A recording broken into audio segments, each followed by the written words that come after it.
92.7 WOBM. Good morning, Shawn Sue with you on this Friday morning. It is March the 2nd. As we continue along, 42 degrees in Toms River. Kevin Williams joins us live in studio this morning to talk about the legacy of Bob Levy. And, of course, we wish it was under more fun circumstances heading into the weekend. But good morning, Kevin. Hey, Kev. Good morning, guys. A day after you celebrate the 50th anniversary, today we're in condolence mode. You probably were the closest person to him next to Marianne, of course, who did the show with him for many, many years. But, I mean, he was just an amazing person. You know, in a strange way, he was larger than life. Yes. I mean, I had a lot of people tell me yesterday, like, I just never thought he would die. I just assumed, like, forever and ever and ever, you turn the radio on a Sunday morning and you'd hear Bob Levy. I mean, but, you know, I have this weird thing about me that he died on the anniversary of the radio station, and it's more than a coincidence. I'll tell you. You know, we were playing the interview. You know, we were mentioning earlier in the hour how we pre-recorded, because everyone was saying online that he was just on with Shawn and Sue yesterday morning. Yeah. We had pre-recorded that 2 weeks ago. You had arranged to have Bob come in, and we did that. But it was interesting because at the end he was talking about how on the first day 50 years ago when the station started, it almost killed him because he was out in a blizzard. It was freezing. He was on West Point Island. And here 50 years later on the station's anniversary, you know, he passes. I don't think it could have ended any other way. It was just, I was blown away when we kept hearing it and seeing it, and I didn't believe it at first. Because like you said, you almost don't think Bob Levy could ever die. Yeah, I mean, the comments on Facebook for all the different, you know, the radio station posts. I mean, my post, Marianne's daughter, Erica, took to Facebook late yesterday to do a video just sort of asking everyone to give them all some time and all that. But people truly, I mean, even they just assumed like Sunday morning would be a part of their life, their kids' life, and their grandkids' life. It would like he was always going to be there. That was the one constant. And, you know, and the thing about Bob was, up until recently, the man was never sick. No. He never had a Sunday off.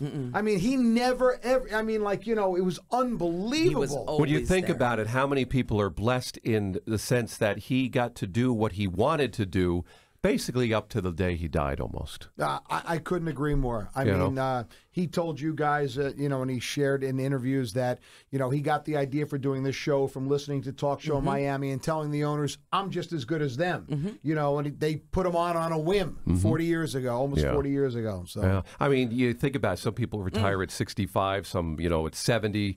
75, that's a pretty long. Yeah. Here's a gentleman that got to do his broadcasting career up until 86. 86 on Sundays, and think about it, until recently, every day of the week with his wife Marianne on our sister station in his 80s. You know, he was doing. Oh yeah. You know, and he was doing it for a while in his 80s. But I think he sort of got to, he dictated his own end. I think he did what he wanted to do, and for as long as he could. My wife commented to me that in the picture that we have up, and then we're going to put another post up with this picture. It was the last picture Sue and I took with him when he came up to record the anniversary bits 2 weeks ago. She said he looked really good. Yeah. I mean, he really, you know, looked good right up until the end. He had some recent difficulties, but we all thought he bounced back. And when he was here 2 weeks ago, honestly, I thought he was sharper than at any point I had talked to him in the previous months. Yeah. I thought he looked great. But see that one fall, you know, last week he had a fall, and then that's when it all started going down. Exactly. You know, and we hear that a lot, unfortunately, with elderly people. But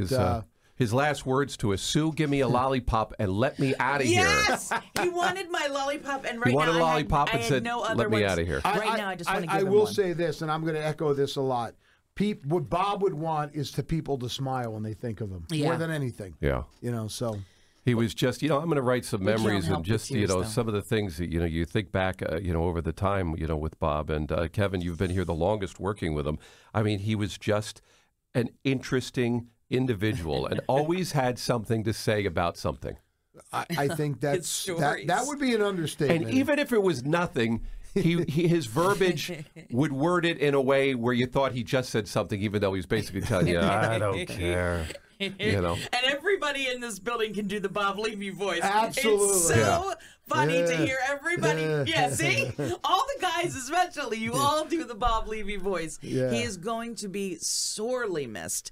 And the listeners reaching out, you were talking about this earlier, Kevin.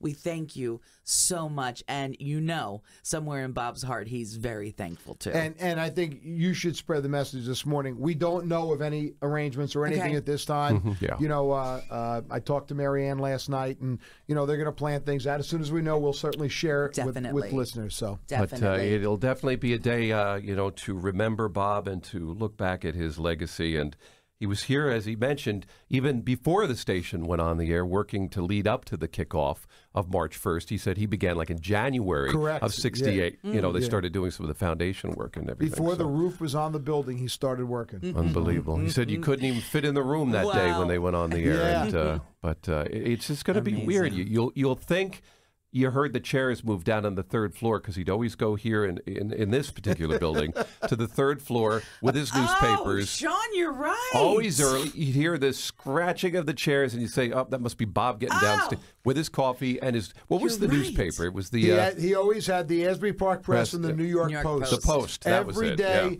a large cup of black coffee, the two newspapers, a muffin or a bagel, and he'd sit in the kitchen at least an hour before he went on the air. He had to read the paper. You know, the ironic thing about that is I would always say, Bob, you know, what are you doing with show prep? And he'd always say, show prep. I don't do show prep. But he really did, though. He always did. And he didn't even, I mean, he may have realized he was doing it, but in his way, he was, but he did it. He'd always be the first one in. Yeah, and he had a legal pad that he would doodle on. Yeah. And sometimes he'd make 2 or 3 notes. Oh, yeah.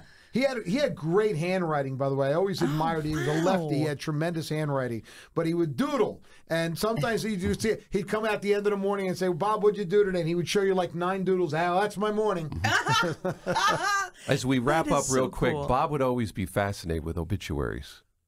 Wouldn't Bob be curious as to what his obituary looked like? That's what he'd be worrying about right now, probably. And Shawn, I know we don't have time. We'll maybe talk about it later. Yes. He was infatuated in many strange ways with death. I always said that about him. And I think it's unfortunate that he didn't get a chance to write his own obituary because I think he would have written one that we would laugh about and remember for all time. He would often be quoting in the morning someone's obituary and looking back at it. So, but he would definitely be wondering what his obituary looked like.